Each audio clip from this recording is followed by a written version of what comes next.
The distress beacon pierced through the void like a dying scream. Terran Miles adjusted his salvage rig's sensors, frowning at the readings. The signal originated from a Zelkarite freighter, one of those massive alien vessels that the galaxy's most advanced species used for deep space cargo runs. But this one was descending rapidly into the crushing atmosphere of Oceanus 7, a water world where pressure could flatten titanium like paper. "This is insane," Terran muttered, running calculations on his console. The ship would hit the ocean's surface in less than 10 minutes. Any survivors would be dead shortly after from the immense pressure. But something about the beacon's frequency nagged at him. It wasn't a standard distress call. It was older, primal somehow. Against every logical bone in his body, Terran fired his rig's thrusters and dove after the freighter. The Zelkarites were notorious for their arrogance. They considered humans little more than clever primates, useful for manual labor and repairs but hardly worth acknowledging as equals. Terran had spent 5 years working on their stations, fixing their impossible machinery with human ingenuity, while they looked down their crystalline noses at him. He should let this ship sink. He should turn around and collect easier salvage, but humans were cursed with curiosity and blessed with stubbornness. The freighter broke through Oceanus 7's cloud layer, trailing plasma fire from its ruptured engines. Terran pushed his rig harder, matching the ship's descent angle. The ocean loomed below, a dark, endless expanse that had swallowed countless vessels before. His proximity alarm screamed as he magnetically clamped onto the freighter's hull just seconds before impact. The collision was catastrophic. Metal shrieked and groaned as the ship began its inevitable journey toward the ocean floor. Water rushed into breached compartments with the fury of 1,000 floods. Terran's suit immediately pressurized and he activated his helmet's lights, illuminating the chaos around him. He had minutes, maybe less. Moving through the tilting corridors, Terran followed the beacon's signal deeper into the ship. The Zelkarites built their vessels like labyrinths, all geometric perfection and zero intuitive design. But Terran had learned to think like them, to predict their cold logic. He bypassed flooded sections, cut through emergency bulkheads, and descended into the cargo hold. What he found there stopped him cold. Chained to the center of the massive hold, suspended by crystalline bonds that pulsed with alien energy, was a dragon. Not a metaphorical dragon, not some alien creature that resembled Earth mythology. An actual dragon, scales that shimmered like molten copper, wings folded against a serpentine body, eyes that burned with ancient intelligence. The creature was easily 50 meters long, and the chains binding it hummed with suppression technology that would have cost a small planet's GDP. The dragon's eyes fixed on Terran. Despite the rising water and imminent death, those eyes held no fear, only defiance.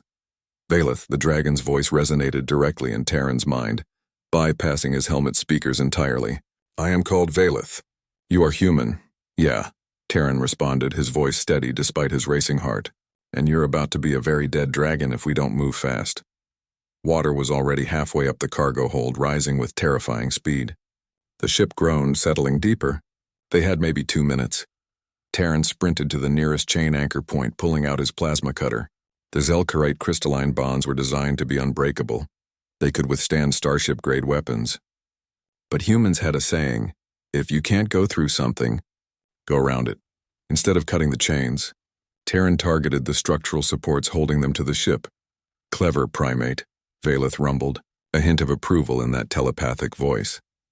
"Save the compliments for when we're not drowning," Terran shot back, moving to the second anchor point. His cutter screamed as it sliced through reinforced bulkheads. Sparks flew, mixing with the rising water in a hiss of steam. The first support gave way, then the second. The third, water reached Terran's chest. His suit's oxygen supply would last another hour, but the pressure was increasing exponentially. His bones ached and warning lights flashed across his helmet display. The fourth and final support resisted. The metal was thicker here, reinforced.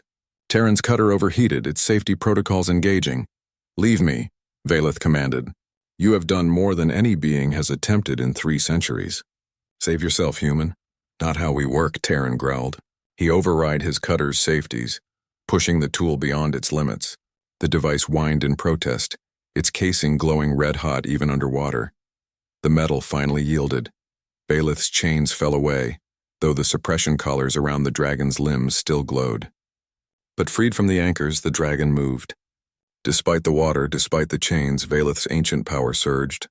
The dragon's body began to glow from within, heat radiating outward. The water around them instantly vaporized into superheated steam.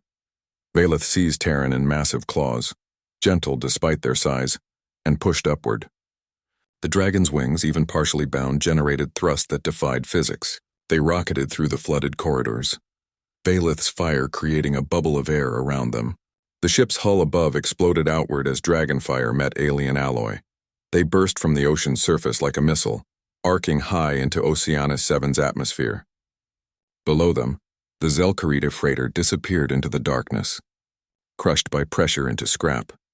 On Baelith's back, held secure by those careful claws, Terran laughed, the slightly hysterical laugh of a man who just cheated death in the most absurd way possible. "You saved me." Baelith's voice was filled with something Terran had never heard from any alien species. Genuine respect. The Zelkarites captured me decades ago, used me as a power source for their ships. They believed me defeated. But you, a human mechanic with simple tools, freed me when none of my own kind could. Yeah, well, Terran grinned inside his helmet.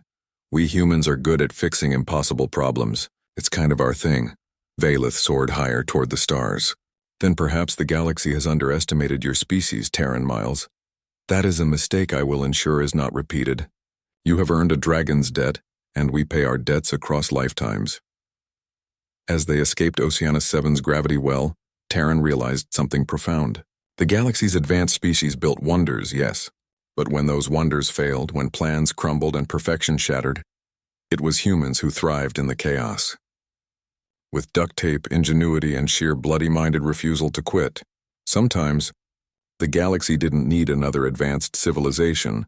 It needed a mechanic with a plasma cutter and the crazy courage to use it. End.